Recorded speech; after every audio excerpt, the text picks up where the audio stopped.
Okay, so I'm gonna go on a limb and say that Julius Novachrono still has his full power. Mind blown. Yeah, that's the end of the video. Don't trust Julius Novachrono. He's probably lying. But yeah, let me actually get into this. But before I do that, don't forget to like and subscribe. Thank you for the feedback from the last video. And if you're a new patron or a new customer entering the GoaTaro shop, I suggest you peruse a little, check out the other products I have, other playlists and other videos I've posted. And if you like what you see, subscribe. And if you just like the video, then like and keep me in your algorithm thoughts. Let's get to the video. Julius Novachrono, after this whole Alf arc, makes his first appearance as a child. That was kind of odd if you think so, because I do. Don't you think it's odd that he decides to make an appearance after the defeat of a devil, of a general? Even though this devil was weak, he still made an appearance after. Why is that? Now, of course, you'd say, okay, cool. I mean, he wouldn't really be needed for that situation. The first Wizard King was there. Licht was there. There's a extra powered up Yuno and Asta there. Plus, you have Yami, who's extremely capable, who's there too. But let's actually speak about Yami. Actually, let's speak about Yami and Vengeance. What happened over there?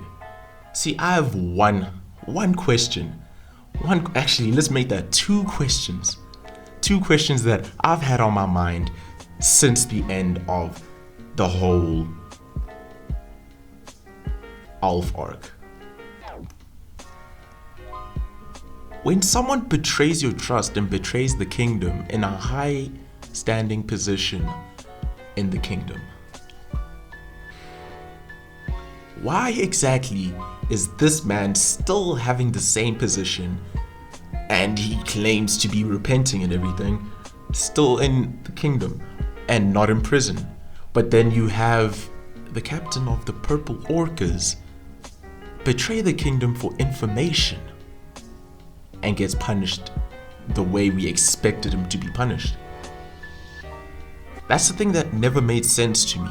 And of course you could say, oh, but Julius Novachrono has a relationship with Vengeance. Like, him and Vengeance have a history. He believes in him. Okay, cool. We done with that. We can't be making excuses for an action like that. We can't be acting like, oh, okay, cool. That betrayal wasn't really much in the situation. Because if you think about it, this being said, Vengeance was aware of what was going on. He allowed this to happen. Bro, he gave his body up for Partry at every moment he needed to. Vengeance was a villain, and we let it slide. He let it slide. Julius Novachrono, the Wizard King, let it slide. Mr. Merit, Mr. Responsible, let it slide. The man who almost died by his own apprentice's hands, let it slide. That makes no sense. Unless he was needed. Unless he was needed in a condition that was at peak form for something to happen. Unless. But then where does Yami come? Oh, wait, hold on. There was the same person who found William Vengeance found Yami too. Julius Novachrono happened to be on the beach ready to, greet a foreigner that washed up on your kingdom? On the shores of your kingdom? And you happen to say the words, oh, nice magic. Oh, what is that? The first thing he says, nice magic. What is that? Now, that does not make sense to me, because it's like, okay. You're you're a magic knight captain, right, of the Grey Deer. You're said to be one of the strongest mages, right? You're captain for a reason. You're captain because you're responsible, because you're a leader, because you know what's best for the kingdom. Question: when you see a foreigner wash up, isn't the first thing you do to go to the Wizard King of that time and ask for their consent, their permission to put this guy under your wing, taking responsibility for that person? Isn't that the first thing you do? Because that's the first thing any responsible person should do. Maybe he did. People would argue maybe he did. That's how we got a grimoire, right? That's what people would say. They would be like, GoaTaro, you tripping. But what are the chances that you have two mages, two extremely powerful mages, with exact magic needed to unlock the Tree of Quillith, to activate it and open up the doors to the underworld, to hell? What are the chances that these two mages wash up on your shore into your vision and fit the exact requirement? Probably these guys needed to be powerful too to make this Tree of Quillith actually be something. And you have someone like Julius Novachrono who fits that requirement to actually be their inspiration, to be their idol, right? But then that whole situation felt very odd to me. It was a very dicey thing to go into, because I was thinking, okay, Julius, okay. Let's think about this clearly now. You have Yami, right? You have William Vengeance, right? Well, what else do you need to actually make this Tree of Quillith work? What else do you need? Oh, wait. I know what you'd need. You would need a spy from your own kingdom with a devil inside him, multiple devils, someone who can collect intel for you, right? But where would we find that? Where would we find such a character? Oh, wait. Nacht. There we go. Nacht, who even said that he was a spy for the Clover Kingdom to get information from the Spade Kingdom, the devil-ridden Spade Kingdom. Now, when everyone was surprised about the fact that the Black Bulls had a vice captain, a question that all of us were thinking about this whole time, had been to be a devil user, it just had me thinking. I was like, well, what are the chances that a spy from the Clover Kingdom, who is possessed by devils, right, is able to go to the Spade Kingdom undetected and do anything he wants to do in terms of collecting information? I thought at first when I saw Nacht's first appearance into the series, I thought, okay, cool, it's filling up some blanks, right? Cool. But what are the chances light bulb just came back up when Julius Novachrono had the nerve to say, oh, I was aware of him spying, I asked him to do it. See, now that right there, it just that light bulb burst with all that electricity, with all that idea that came in. When I heard that, I was thinking to myself, no ways, Julius, you could never, dude. You could never betray the kingdom you've been serving this entire time. What if that's not the kingdom he's serving? Oh no. Theory time. This isn't a theory video, but this isn't a theory channel, but I just had to say this. What if Julius Novachrono is actually a devil user too? Oh my gosh, Not just any devil though, but the remaining devil in the big three of the supreme devils, the one that uses time, but the one that's been mentioned before. Yes, I'm gonna say it.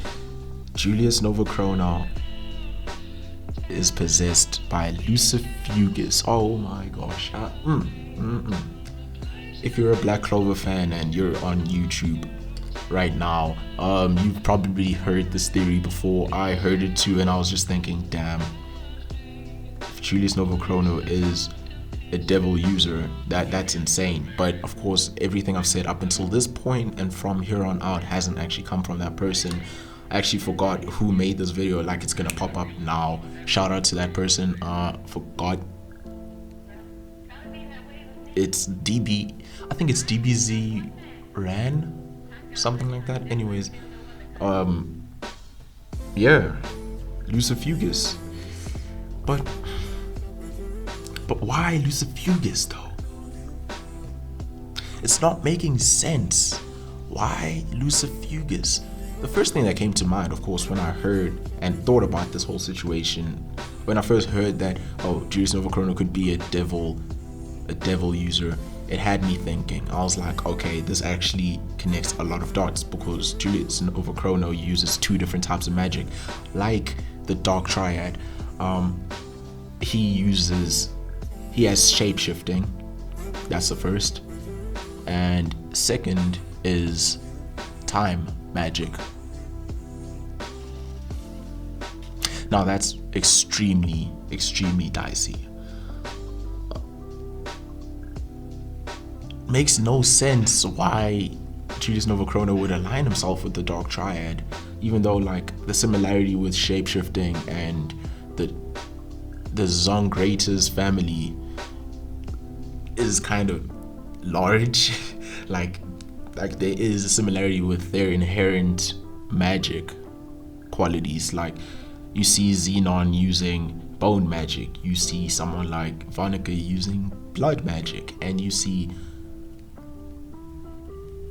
Dante using regeneration magic. So it would make sense that, okay, cool, someone like Julius Novachrono is a part of the Zongrators family, right? But that's not where I'm going with this. See, I have 2 points that could go in either direction, right? First one is Julius Novachrono, or let me just say Yuki Tabata, is referring to the Aizen betrayal in this show with Julius Novachrono. Like, remember that Julius Novachrono was killed, but then only known by a few people. Of course, being the Magic Knights, because they only answered to like one man and he had to make the plan work. But he was killed in battle. Now, when you look at Aizen's whole story, you look at how Aizen became the person he is. The first thing he did in the setup, right, was he recruited people. He planned this whole elaborate plan of making sure that everyone would fall into his plan. Aizen is a meme in the anime community. He is known for being the person who orchestrated all these plans for one big goal. Now, when you look at Aizen was out of the picture temporarily when he was killed during the whole saving Rukia incident, the Soul Society arc, right? So when you think about the similarities between someone like Aizen and someone like Julius Novachrono, deception is the biggest theme in Black Clover, and you think, well, surely this topic, this person would fit the requirements of being an Aizen. He's an overpowered character. He has people who he trusts. He has people who trust him. And he seems like an alright guy in the beginning. what if Lucifugus is basically unaligning himself from the whole Supreme Devil situation against Lucifero completely? This is where the second reference comes in, right? On the first point, I was speaking about the whole Eisen betrayal, how could be an Eisen betrayal. But on this one, we could think of a whole Mayal from Esterosa situation, because Black Clover has spoken about the presence of devils, the presence of elves, and the presence of humans, of course. There's one presence that's missing from this whole situation. 7 Deadly Sins first introduced devils before angels. It first showed devils before angels. See, those two come hand in hand. You have to have both in a series, or else it's gonna feel kind of odd. You know what I mean? They two sides to one coin in some sort of way. So Lucifugus could be the Mayal in this situation, but in the reverse situation. So Mayal became Esterosa. In this case, it would be Lucifugus became what? Became anything like that. Maybe he kept the name or something like that.